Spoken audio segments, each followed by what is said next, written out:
रही मूंसां गॾिजी आया पाकिस्तान पीपल्स पार्टी जा उहिदेदारनि ऐं तव्हां सभिनी सां दोस्तनि खे अस्सलाम वालेकुम। जीअं ॿुधो जीअं त अॼु जी प्रेस कॉन्फ्रेंस करण जो मक़सदु पाकिस्तान पीपल्स पार्टी जे सूबाई सदर मोहतरम जनाब निसार अहमद खोड़ साहब जो ते प्रेस कॉन्फ्रेंस कयो पियो। जीअं तव्हां सभिनी खे ख़बर आहे कि सिंध जे पाणी ते हिकु दफ़ो ॿीहर धाड़ो लॻी रहियो आहे ऐं सिंध जे हक़ूक़ ते जीअं अॻु में धाड़ा ॿई लॻा, हाणे हिकु दफ़ो ॿीहर उन जे लाइ हिकिड़ी तयारी करे रहिया आहिनि, जंहिंमें हिकिड़ी तरमीम आणनि था पिया अरसा एक्ट। अञा आंधी कोन पर वफ़ाक़ी हुकूमत में उहा शइ आणनि था पिया।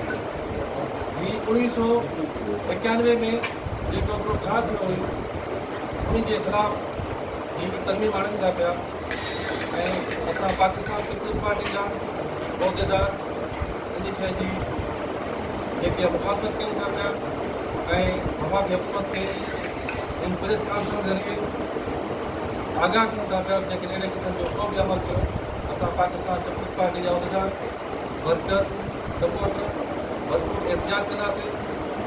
अॻु में बि जम्मू शहर ते बॉर्डर ते अहिड़े क़िस्म जा एहतजाज मोहतरमा शहीद राणी बेर जे भुट्टो साहिबा बि कया हुआ।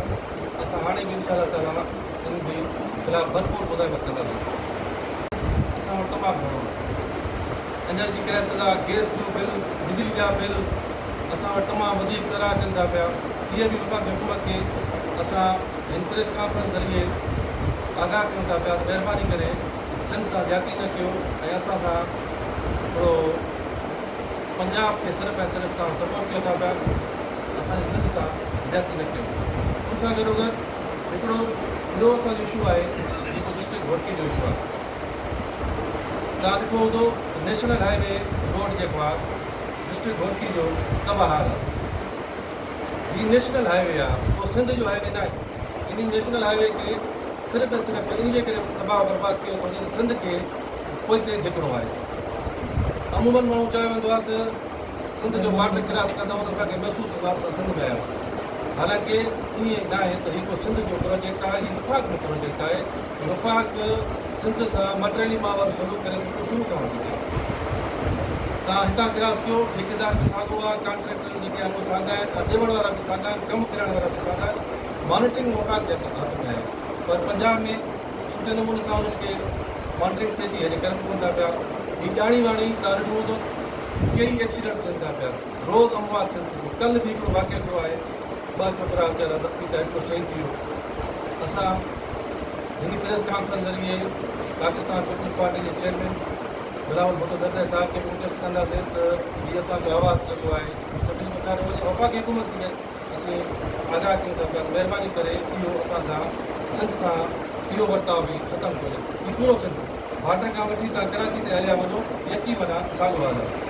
असांजो मोटरवे जेको आहे सखर खां हैदराबाद ताईं मोटरवे वञे थी, सिर्फ़ु ऐं सिर्फ़ु वजह सिर्फ़ु इहा ई आहे, ॿियो को वजह कोन्हे। सिर्फ़ु वजह इहा आहे त पाकिस्तान पीपल्स पार्टी सिंध में इक़्तिदार में आहे, उन्हनि खे इहो करिणो आहे त पोइ हितां हिन खे सिंध में हिननि खे असां बराबरि जो काइमु करण जी कोशिशि कयूं।